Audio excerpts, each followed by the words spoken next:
Vamos prosseguir com a nossa conversa sobre Isaías 59. Eu vou colocar o texto aqui para você pode pausar o vídeo, ler tranquilamente e depois voltar para nós continuarmos o nosso diálogo. Tenha vontade. Após o processo de anamnese, o médico faz a identificação o mais detalhada possível dos sintomas da doença. É a fase do diagnóstico.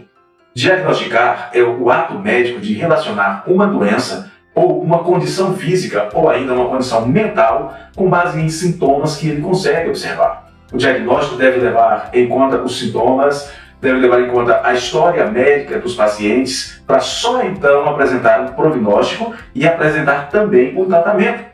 Quanto maior for o conhecimento do médico, quanto maior for a sua experiência, é claro, maior será a sua habilidade no tratamento e na apresentação desse diagnóstico. Há alguns anos eu assisti vários episódios de uma série chamada House, na qual o médico conseguia resolver problemas médicos quase insolúveis, na maioria das vezes através da anamnese e do diagnóstico. Claro que ele tinha a ajuda de alguns exames e bons exames, na verdade. Geralmente, muitos exames eram feitos. Muitas tentativas e várias frustradas, mas a solução quase sempre estava na eficácia do médico em seu diagnóstico. Como eu disse, isso acontecia geralmente, mas não sempre, porque afinal somente o diagnóstico de Deus é 100% preciso, porque ele vê com clareza e precisão absolutas. Havia casos nos episódios que o paciente não era curado. Mas não há dúvidas que Isaías faz uma descrição detalhadíssima.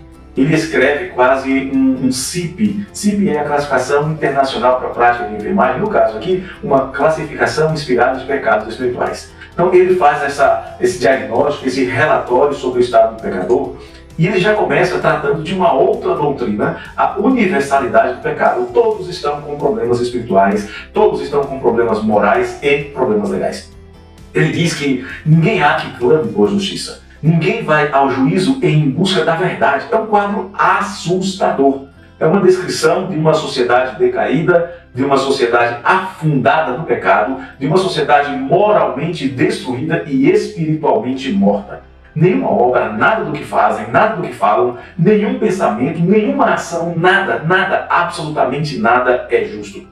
Nada é santo. Não são capazes de viver em paz consigo mesmos, nem com o próximo, nem com Deus. Nem o seu culto é aceitável.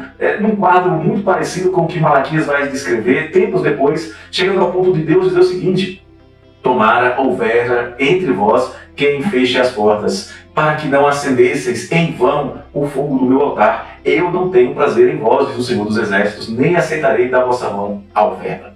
A descrição de Isaías é uma exposição detalhada do que o Senhor diz da humanidade revelada contra a sua vontade nos dias de Noé, por exemplo, em Gênesis 6:5. Viu o Senhor que a maldade do homem se havia multiplicado na terra e que era continuamente mal todo o desígnio do seu coração.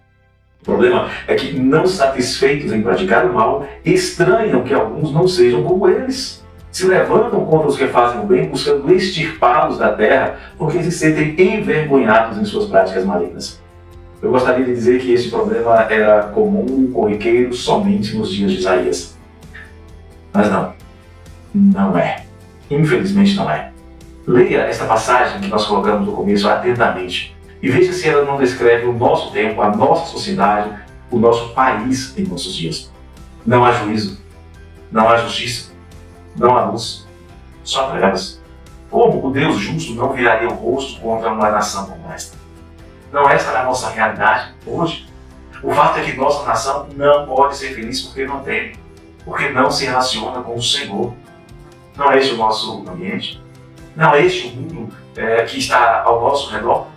Não é com esta realidade trágica que, de maneira inadvertida ou até voluntária, nós estamos colaborando com os nossos próprios pecados? Alguém, por acaso, pode dizer que não faz nada do que o profeta fala aqui, nesta grave denúncia? Você pode dizer que não contribui com suas ações e com as suas omissões com esse quadro terrível? Sim.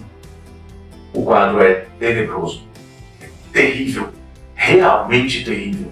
O diagnóstico é extremamente preocupante. Os sintomas da doença estão claros e patentes. A doença tem se alastrado cada vez mais e pelo que nós observamos cada vez mais rapidamente. O mal está aí, o sofrimento está aí, e os doentes estão imersos em sua doença, estão proporcionando o desenvolvimento para sua própria ruína. São como o alcoólatra ou o dependente químico que vão atrás daquilo que os está matando e fazem isso com prazer. Percebendo ou não, refletindo ou não, mas o fato é que é um triste e terrível diagnóstico da nossa cultura, do nosso tempo, e com o qual nós não devemos colaborar. Que Deus nos dê graça. Um abraço do coração do pastor. Eu gostaria que você aproveitasse este momento para se inscrever no nosso canal, clicando aqui embaixo. Que você também ativasse o sininho para ser notificado dos próximos vídeos, que você divulgue